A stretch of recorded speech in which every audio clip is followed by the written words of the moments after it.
السلام عليكم ورحمة الله تعالى وبركاته. walaalaheen Ramadaan Mubaarak. waxay ahayd gabar saalixad ah. waxay ka shaqeynaysay isbitaalka ay ka shaqeynaysay. waxay ahayd gabar bulshada jecel. maalimaha ka mid ah waxa uu maaday gabar oo xambaarsan wiil. waxa la socotaa hooyadeed ayaa la socotaa oo duq ah. runtii gabadhii dhakhtarada ay ku dhahday waxa ii baartaa maamadan ii baar. waxay qabtaa sokor iyo xanuuno fara badan. hadday dhimatana Ilaahay subxaanahu wa ta'aala culeyskeeda hana kor qaade. inna lillaah.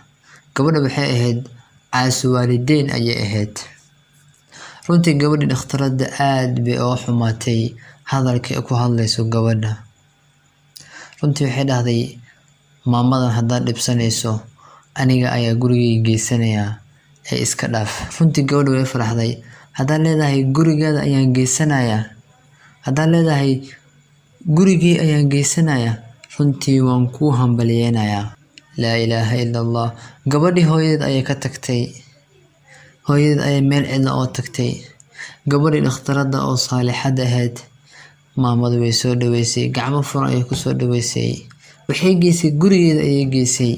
gurigeeda waxaa ku nool hooyadeed iyo wiil yar ay walaalo yihiin. runtii gacmo furan ayay ku soo dhaweysay maamadii. maamadii gabadhii kalgacayl fara badan ayay u qaaday. 2 usbuuc kadib waxaa soo wacday gabadhii hooyadeed ayaa soo wacday. waxay dhahday guriga waxaa soo socda marti ayaa imaanaysa. in adeerka wuxuu rabaa inuu ku soo doono iyo in abtigaana wuxuu rabaa inuu ku soo doono. gabadhii hooyadeed ayay su'aal weydiisay. waxay dhahday hooyo macaan aniga waxaan jiraa 30 sano ayaan jiraa. weligeyna ma soo doonin. waxaan ogyahay maamadan noo imaaday hadda barakadeedii inay ku imaadeen 2 nin oo ay soo dooneen anigoo 30 jir. runtii gabadhi iyadoo faraxsan oo qoslaysa ayaa imaaday guriga. markay guriga imaaday waxaa timaaday gabadhii hooyadeed istaalka oo tagaysay iyadoo oynaysa ee ku leedahay gabadha dhakhtarada waxa ii soo celisay hooyaday ii soo celi. waayo hooyaday markay iga tagtay musiibo fara badan ayaa igu dhacday. ninkeyga wuxuu ahaa engineer ayuu ahaa. wuxuu dhisi jiray guryaha ayuu dhisi jiray. waxaa ku soo dumay guri ayaa ku soo dumay asaga ka mas'uul ahaa. runtii ninkeyga hadda wuu xiran yahay. waxaan ku sugan yahay musiibooyin fara badan ayaan ku sugan yahay. waxaan kaa codsanaa inaa hooyaday ii soo celisa. gabadhi dhakhtarada ahayd waxay dhahday waan kuu soo celinaa hooyada. runtii hooyada intay ila joogtay barakooyin fara badan ayaan ka helay. waana ku mahadsan tahay.